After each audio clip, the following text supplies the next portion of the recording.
Selamat bertemu kembali di konten fisika kelas 12 SMA. Hari ini kita akan membahas tentang penyederhanaan rangkaian dua loop. Di bab listrik dinamis di kelas 12 SMA, salah satu yang sering menjadi kesulitan bagi siswa adalah bagaimana menyederhanakan rangkaian dua loop. Nah, kali ini kita akan menjelaskan bagaimana menyederhanakan rangkaian dua loop dengan menggunakan hukum kedua Kirchhoff dan juga dengan cara lain yang lebih sederhana. Kalau kita punya sebuah loop, sebuah rangkaian dengan dua loop seperti ini, umumnya yang ditanyakan adalah tentukanlah kuat arus yang melewati CD, ini kita sebut nanti adalah ICD. Yang melewati AB, ini kita sebut adalah IAB. Yang melewati EF, ini kita sebut adalah IEF. Kemudian tentukan beda potensial di ujung-ujung CD, beda potensial di ujung-ujung AB, dan beda potensial di ujung-ujung EF. Kita akan lihat penyelesaiannya. Yang pertama, kita ingat kembali dulu bunyi hukum kedua Kirchhoff yang menyatakan bahwa jumlah aljabar perubahan tegangan yang mengelilingi suatu rangkaian tertutup atau loop sama dengan 0. Boleh dituliskan dengan persamaan matematis sigma V sama dengan 0. Bentuk lain dari sini adalah sigma GGL ditambah sigma I kali R sama dengan 0. Kalau kita punya rangkaian seperti ini, rangkaian yang terdiri dari dua loop, untuk menyelesaikannya ada dua langkah yang perlu kita perhatikan. Yang pertama adalah tentukan dulu arah loopnya. Boleh searah jarum jam, boleh berlawanan jarum jam. Dengan perjanjian nanti, jika ujung positif dari GGL yang pertama ditemukan, GGL-nya positif, dan berlaku sebaliknya. Jadi, pertama kita tentukan dulu di sini arah loopnya. Misalnya arah loop saya buat untuk yang atas, saya buat arah loopnya berlawanan jarum jam. Kemudian yang bawah ini saya buat arah loopnya searah jarum jam. Itu langkah yang pertama. Langkah yang kedua adalah tentukan arah arus pada loop. Dengan perjanjian juga, jika arah loop searah arus, maka arus positif dan berlaku sebaliknya. Berarti kita misalkan buat di sini nanti arah I1. Ini kita sebut I1. Kemudian dari sini kita sebut nanti kita buat searah loop juga untuk memudahkan kita. Ini kita sebut I2. Nah, sekarang kita lihat titik C. Titik C dialiri arus yang masuk ke titik C adalah I1 dan juga I2. Maka, sesuai dengan hukum Kirchhoff pertama yang menyatakan bahwa jumlah arus masuk, sigma I masuk, sama dengan sigma I keluar, maka arus yang keluar dari C ini itu nanti adalah I1 ditambah I2. Maka ini saya tuliskan I1 tambah I2. Nah, kita sudah dapatkan dua langkah seperti ini. Selanjutnya kita akan menggunakan hukum Kirchhoff untuk menyelesaikannya. Nah, kita ulangi tadi arahnya di sini adalah I1. Ini adalah I2. Kemudian di sini adalah I1 tambah I2. Ini tadi arah loopnya kita buat berlawanan dan ini adalah searah jarum jam. Ini kita sebut loop 1 dan ini adalah loop 2. Kita gunakan hukum Kirchhoff kedua.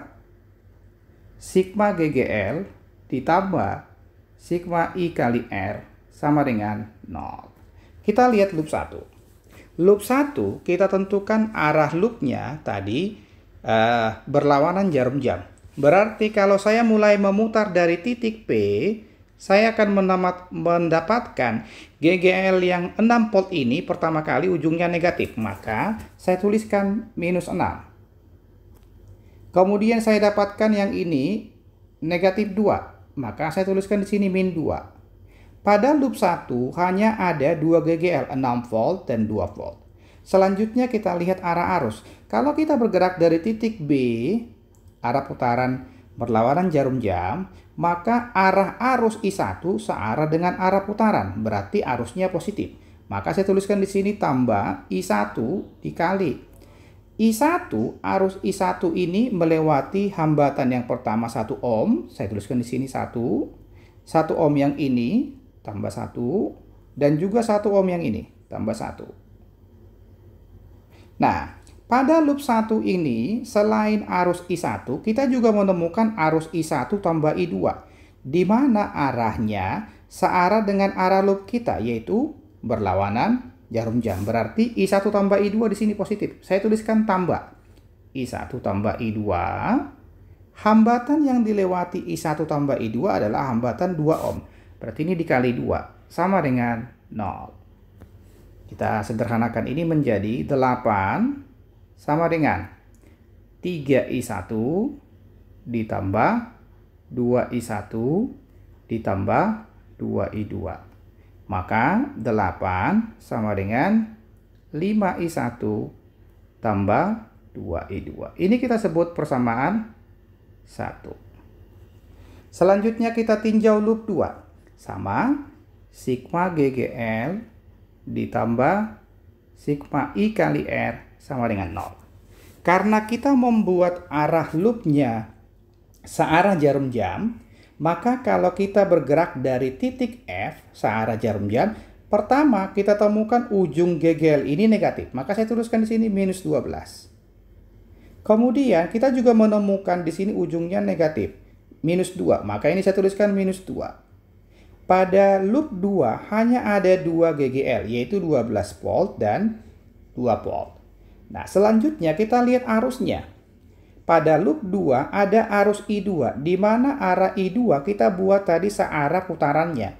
Berarti I2 bernilai positif. I2 dikali.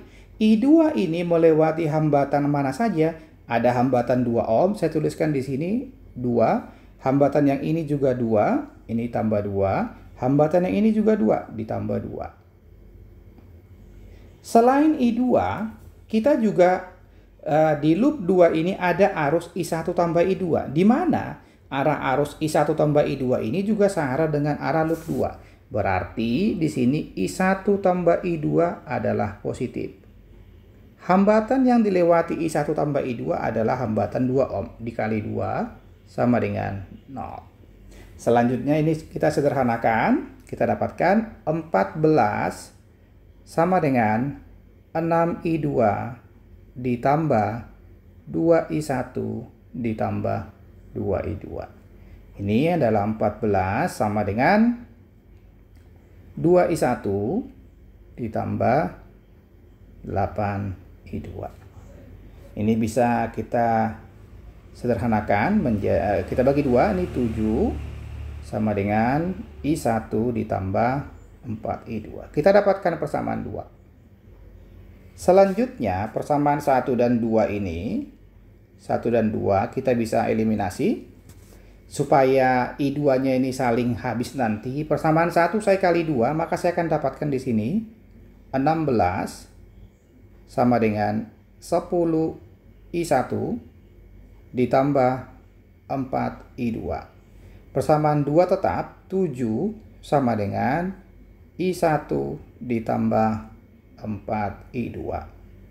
Maka kita akan dapatkan di sini nih habis 9 sama dengan 9I1. Berarti nilai I1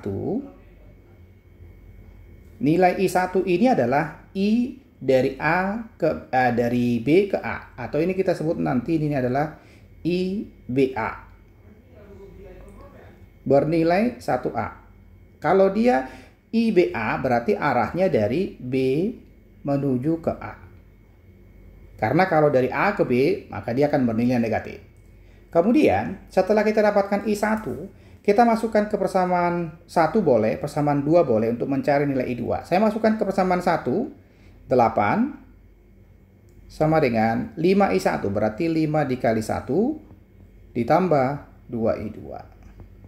Maka saya akan dapatkan di sini I2 itu akan sama dengan 3 dibagi 2 adalah 1,5 ampere. Nah, I2 di sini itu adalah I dari F ke E. Berarti boleh saya tuliskan nanti ada IFE itu akan sama dengan 1,5 A dengan arah dari F ke E. Maka karena I1 sudah dapat, I2 sudah dapat, maka nilai I1 tambah I2 atau kita sebut nanti adalah ICD itu adalah jumlah I1 tambah I2, berarti 1 ditambah 1,5 adalah 2,5 A dengan arah dari C ke D.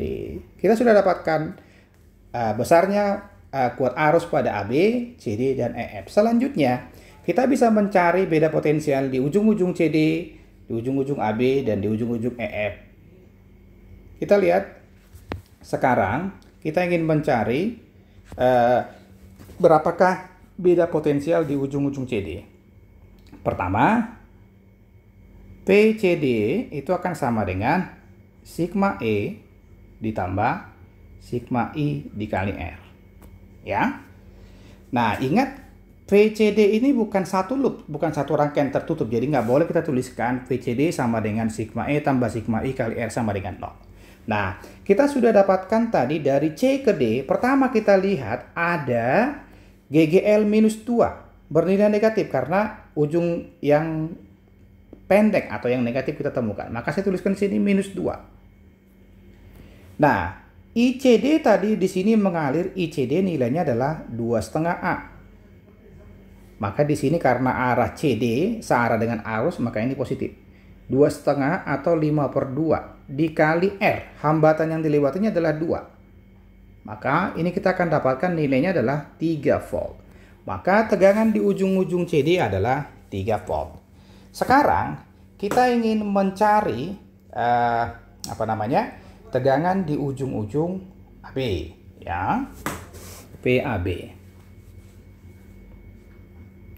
PAB sama sigma E tambah sigma I dikali R. Pertama, dari A ke B, kita menemukan ujung positif dari GGL 6 volt, maka di sini positif 6. Tadi pada slide sebelumnya kita sudah tahu bahwa yang mengalir di arus yang mengalir pada AB adalah nilainya I1 sama dengan 1A dengan arah dari B ke A. Maka ini kita dapatkan tadi di sini, ini kita tahu bahwa ini ada arus di sini I1 nilainya 1,5 A. Arahnya berlawanan dengan arah kita karena kita arahnya dari A ke B sementara arus ini dari B ke A, maka dia bernilai negatif. Ini 1 ampere ya, 1 ampere. Ini 1 dikali hambatannya di sini adalah 1. Sama dengan ini adalah 5 volt. Selanjutnya kita ingin mencari tegangan di ujung-ujung EF. PEF. Kalau kita lihat dari PEF sama GGL yang kita temukan dari E ke F itu adalah positif 12, maka ini kita tuliskan 12. Di sini tadi ada arus 2,5 A yang dengan arah F ke E. Maka arah kita ini melawan arah arus, berarti arusnya negatif. 5/2 dikali di sini hambatannya adalah 2. Maka ini kita dapatkan 12 kurang 5 adalah 7 volt. Ini nilai tegangan di ujung-ujung CD, AB, dan EF dengan menggunakan hukum Kirchhoff kedua. Selanjutnya, tadi seperti saya katakan, kita ingin mencoba menyelesaikan rangkaian dua loop ini dengan cara lain yang lebih sederhana. Pertama, kita sederhanakan dulu hambatan yang ada di sini. Ini hambatannya ini 1 ohm, 1 ohm, dan 1 ohm. Ini kita ganti menjadi 3 ohm. Kemudian yang ini, hambatan yang ini adalah 2 ohm. Kita tuliskan 2 ohm. Kemudian hambatan yang bawah ini kita seri, kita dapatkan menjadi 6 ohm. Ini adalah ujung-ujung CD. Nah, kalau kita ingin mencari hambatan di CD ini, karena ini ketiga-tiganya adalah paralel, berarti boleh saya tuliskan 1/RCD itu akan sama dengan 1/3 ditambah 1/2 ditambah 1/6 sama dengan 6/6 ohm. Maka RCD sama dengan 1 ohm. Kita sudah dapatkan hambatannya. Selanjutnya, kalau kita ingin mencari tegangan di ujung-ujung CD, maka saya tuliskan nanti di sini PCD sama dengan RCD dikali. Kalau kita mau melewati C ke D, ada 3 jalur yang bisa kita tempuh. Pertama, bisa kita lewat ABC, kita bisa lewat AB, bisa langsung CD, dan bisa lewat bawah lewat EF. Maka pertama untuk CD saya lewat atas, berarti PCD sama dengan RCD dikali GGL di AB, saya sebut nanti di sini GGL AB, dibagi dengan hambatan di CABD, CABD. Kemudian kalau saya langsung dari C ke D, maka di sini ada GGL CD dibagi dengan RCD. Kemudian juga ada GGL EF, kita sebut GGL EF, dibagi dengan hambatan REFD. Nah, PCD itu akan sama dengan RCD nilai tadi 1. Kita perhatikan tandanya. Kalau kita lihat GGL AB, kalau kita dari C menuju ke D lewat lintasan atas. Kita lewat lintasan atas seperti ini, maka GGL-nya ini bernilai positif 6. Maka kita tuliskan di sini 6. Positif. Karena ujung positif yang pertama ditemukan. Dibagi dengan hambatan RCABD itu adalah 3 ohm. Nah, yang kedua adalah GGL CD. Berarti kalau kita dari C mau ke D langsung, yang kita temukan di sini adalah keping negatif. Maka di sini saya tuliskan GGL-nya di sini minus 2. Hambatannya dari CD ini ada 2, dibagi 2. Selanjutnya, kalau kita mau ke D melalui dari C ke D melalui EF, maka kita menemukan GGL yang 12 volt ini bernilai positif, berarti di sini tambah 12. Hambatannya ini adalah 6, maka di sini dibagi 6. Maka nilainya ini PCD sama dengan 1 dikali 6/32, ini dikurang 1, 12/6, 2. Berarti nilai PCD ini sama dengan 3 volt. Nah, nilai PCD 3 volt tadi sama dengan yang kita dapatkan dengan hukum Kirchhoff kedua, yaitu PCD sama dengan 3 volt.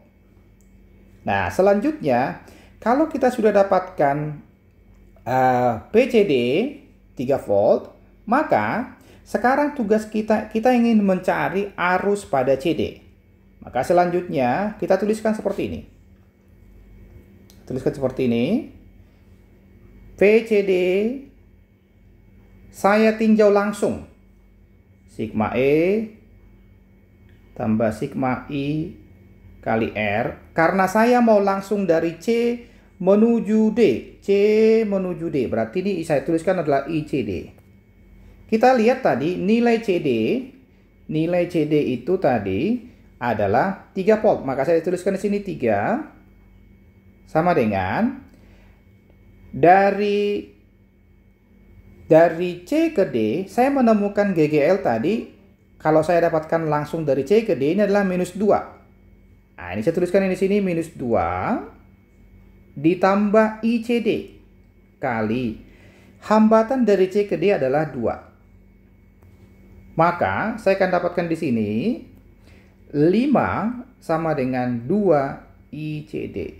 Berarti ICD sama dengan 5/2 A dengan arah dari C ke D. Nah, sekarang tugas kita ingin mencari IAB dan IEF. Bagaimana caranya? Kita masukin persamaan yang ini lagi. VCD sama dengan sigma E tambah sigma I dikali R. Karena saya mau lewat atas sekarang, berarti di sini adalah arus IAB. Saya sebut aja IAB. Kita lewat atas sekarang. Ya. Kalau ini tadi langsung, ini lewat atas. Kita masukkan nilai PCD tadi adalah 3 volt. Sedangkan kalau kita lewat atas, maka GGL yang kita temukan adalah 6 volt. Saya tuliskan sini 6 ditambah IAB. Ingat, ini IAB kita sebut, kita belum tahu arahnya sampai dapatkan hasilnya nanti di sini. IAB ini melewati hambatan 1 ohm, 1 ohm, dan 1 ohm, berarti dikali 3. Maka kita dapatkan di sini nanti minus 3 sama dengan 3 IAB. Dengan kata lain, IAB kita dapatkan sama dengan minus 1A. Artinya apa? Artinya IAB adalah minus 1, artinya arus mengalir dari B ke A.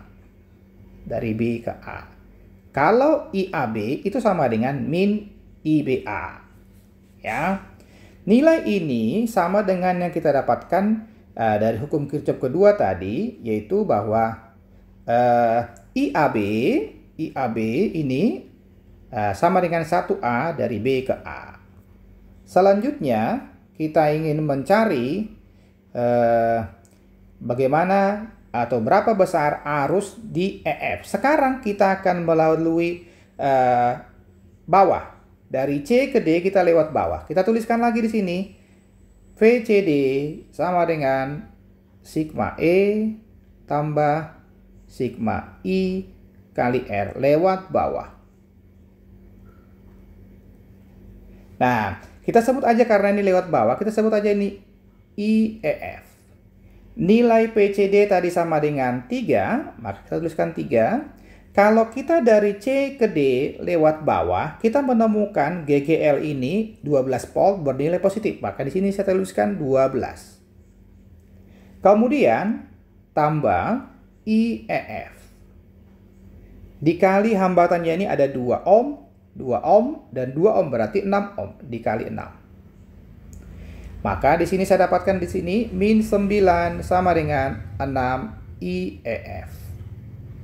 Maka kalau sudah kita dapatkan ini IEF itu akan sama dengan min 1,5 A. Artinya apa? Artinya kalau IEF sama dengan min 1,5, maka arahnya dari F ke E atau arahnya terbalik. Nah, demikianlah salah satu cara lain yang bisa kita gunakan menyelesaikan rangkaian dua loop selain dengan menggunakan hukum Kirchhoff kedua. Sampai ketemu di konten fisika berikutnya.